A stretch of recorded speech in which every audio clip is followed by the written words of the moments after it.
हूं। मैं सबसे पहले मंच पर आमंत्रित कर रहा हूं मुफ्ती शमाइल नदवी साहब को। आइए सर जी।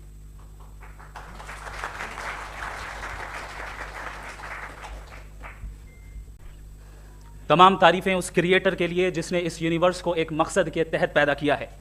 रिस्पेक्टेड जनाब जावेद अख्तर साहब, मिस्टर सौरभ द्विवेदी और respected audience, thank you all for being here today. आज की डिबेट में चूंकि हम बात करने वाले हैं डज गॉड एग्जिस्ट के टॉपिक पर, तो ये एक ऐसा टॉपिक है जिसके मुताल्लिक कोई भी डिसीजन लेने के लिए अलग अलग स्टैंडर्ड्स हो सकते हैं। लिहाजा डिबेट के शुरू में ये ज़रूरी है कि हम ये जान लें कि आज के इस टॉपिक में कौन सा स्टैंडर्ड सही होगा और कौन सा गलत होगा।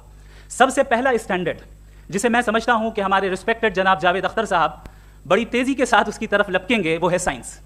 जबकि साइंस दर हकीकत खुदा के एग्जिस्टेंस को डायरेक्टली साबित करने या उसके एग्जिस्टेंस को डिनाई करने के लिए स्टैंडर्ड नहीं बन सकती।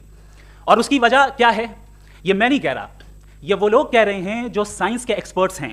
नेशनल एकेडमी ऑफ साइंस कहती है science doesn't have the processes to prove और disprove the existence of God. Why?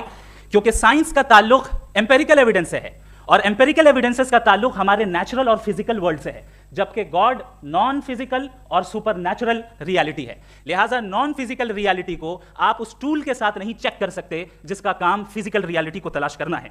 लिहाजा आज इस डिबेट में गॉड की एग्जिस्टेंस को साबित करने या उसे डिनाई करने में साइंटिफिक एविडेंस को एक्सेप्ट नहीं किया जाएगा। दूसरा स्टैंडर्ड हो सकता है रेविलेशन, कि रेविलेशन के जरिए हम यह साबित करें कि गॉड एग्जिस्ट करता है या नहीं।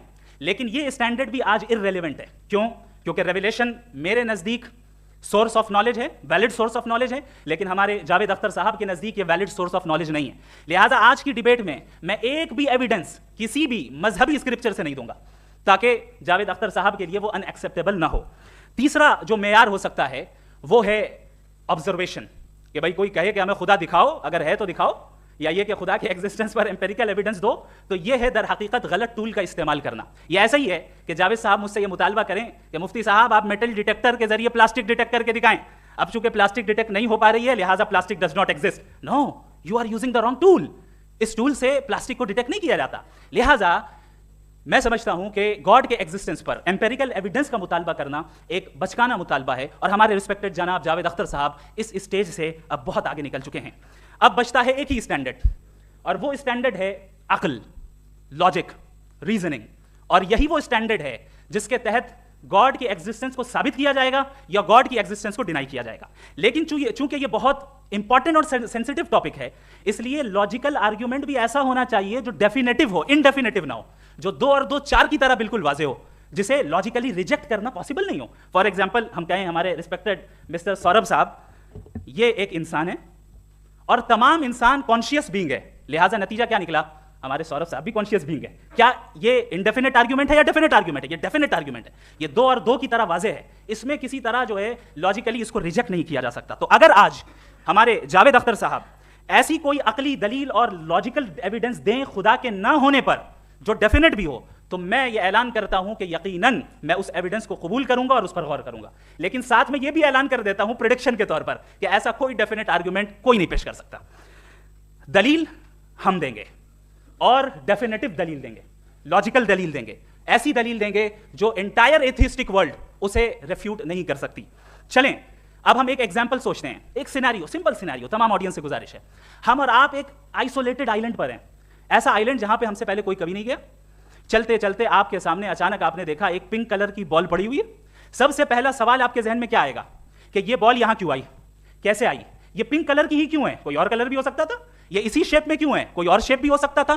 नेचुरली आप इस तरफ पहुंचेंगे कि कोई ना कोई है जिसने इन स्पेसिफिक प्रॉपर्टीज के साथ इस बॉल को बनाया है और यहां पे रखा है।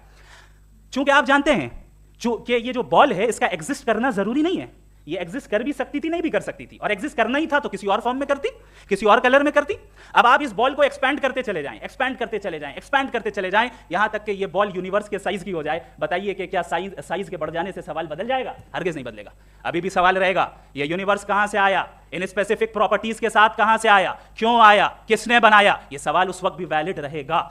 लेकिन ये सवाल अगर हम जनाब जावेद अख्तर साहब से करें तो चूंकि इनका वर्ल्ड व्यू एथिस्टिक है, और सिर्फ इनका नहीं, मतलब जितने भी एथिस्ट हैं और एथिस्टिक वर्ल्ड व्यू को रखने वाले से अगर आप ये सवाल करें कि ये यूनिवर्स कहां से आया, तो इनका जवाब या तो आर्ग्यूमेंट फ्रॉम इग्नोरेंस होगा या डॉगमेटिक होगा। या तो ये कहेंगे कि मुझे नहीं पता कि ये कहां से आया, लिहाजा गॉड डज नॉट एग्जिस्ट, ये आर्ग्यूमेंट फ्रॉम इग्नोरेंस है। या ये कहेंगे कि ये यूनिवर्स खुद ब खुद बन गया, इसका मतलब ये है कि उस बॉल को भी खुद ब खुद बन जाना चाहिए, लेकिन बॉल के ताल्लुक से ये एक्सप्लेनेशन एक्सेप्ट नहीं की जाएगी कि ये खुद ब खुद बन गई, लेकिन यूनिवर्स के ताल्लुक से कर दिया जाएगा। इसे हम दूसरे अल्फाज में डॉगमा भी कह सकते हैं। दूसरी चीज, हमारे जावेद अख्तर साहब जरूर गॉड ऑफ गैप्स की मिसाल भी जरूर देंगे, और मिसाल देंगे कि पहले जमाने में बिजलियां कड़कती थी तो लोगों ने किसी एक खुदा की तरफ, और बारिश होती थी तो दूसरे खुदा की तरफ मंसूब कर दिया, उनके पास दलील नहीं थी। ये हमारा वर्ल्ड व्यू है ही नहीं, ये हमारा वर्ल्ड व्यू है ही नहीं, क्योंकि नेचुरल फिनोमेना के प्रोसेस की इंटरप्रिटेशन को जान लेने से ये कहां से साबित हो गया कि गॉड एग्जिस्ट नहीं करता है। इस पर मैं इंशाल्लाह अभी आगे बात करूंगा। आप हजरात ये भी देखेंगे, और मैं ये एक्सपेक्ट करता हूं कि हमारे रिस्पेक्टेड जनाब जावेद अख्तर साहब जरूर इमोशनल आर्ग्यूमेंट्स भी देंगे, जो कि एक लॉजिकल फेलेसी है जब बात आती है ट्रुथ को डिसाइड करने में। क्यों? मिसाल के तौर पर वो कहेंगे कि अगर गॉड है तो ईविल क्यों एग्जिस्ट करता है, जबकि मैं कहता हूं ईविल का एग्जिस्ट करना गॉड के एग्जिस्ट करने की दलील है, उसके खिलाफ नहीं है। क्योंकि अगर गॉड है तो हम सब उसके सामने अकाउंटेबल हैं, और अगर हम अकाउंटेबल हैं तो अकाउंटेबिलिटी के लिए ईविल का मौजूद होना जरूरी है, उसके बगैर हम अकाउंटेबल नहीं हो सकते। और अगर हम अकाउंटेबल नहीं हैं तो हम जनाब जावेद अख्तर साहब से पूछेंगे कि आप बताएं कि फिर सफरिंग इस दुनिया में क्यों है?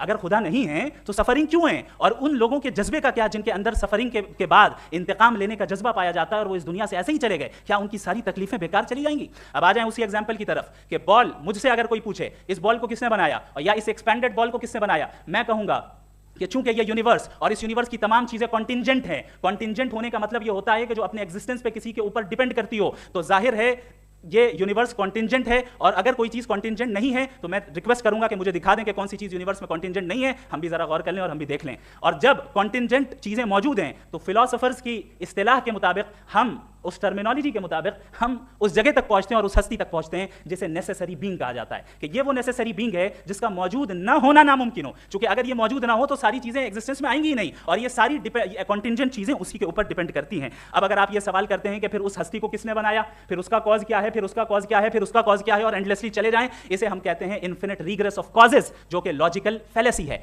कॉन्सेप्चुअली इन्फिनिटी पॉसिबल है। मिसाल के तौर पे न्यूमेरिकल्स 1 2 3 गिनते चले जाएं, इन्फिनिट नंबर्स हैं। मैं कॉन्सेप्चुअली बात नहीं कर रहा, प्रैक्टिकली रियलिटी में साबित करके दिखाएं कि infinite regress of causes possible है या नहीं। अगर पॉसिबल है तो हम मान लेंगे, मिसाल दे दें, और पॉसिबल नहीं है तो एक ही ऑप्शन बचता है जिसे हम कहते हैं नेसेसरी बीइंग। ऐसी नेसेसरी बीइंग जो इंडिपेंडेंट है, क्योंकि अगर वो डिपेंडेंट हुई तो वो नेसेसरी नहीं रहेगी। ऐसी इंडिपेंडेंट बीइंग जो इटर्नल है, अगर वो इटर्नल नहीं होगी, उसकी बिगिनिंग होगी, तो वो खुद कॉन्टिंजेंट है। ऐसी बीइंग जो पावरफुल है, क्योंकि कॉन्टिंजेंट को एक्चुअलाइज करने के लिए पावर चाहिए। ऐसी बीइंग जो इंटेलिजेंट है और नॉलेजेबल है, क्योंकि ये यूनिवर्स स्पेसिफिक फॉर्म और स्पेसिफिक लॉज ऑफ नेचर के तहत प्रिसाइजली चल रहा है। Thank you.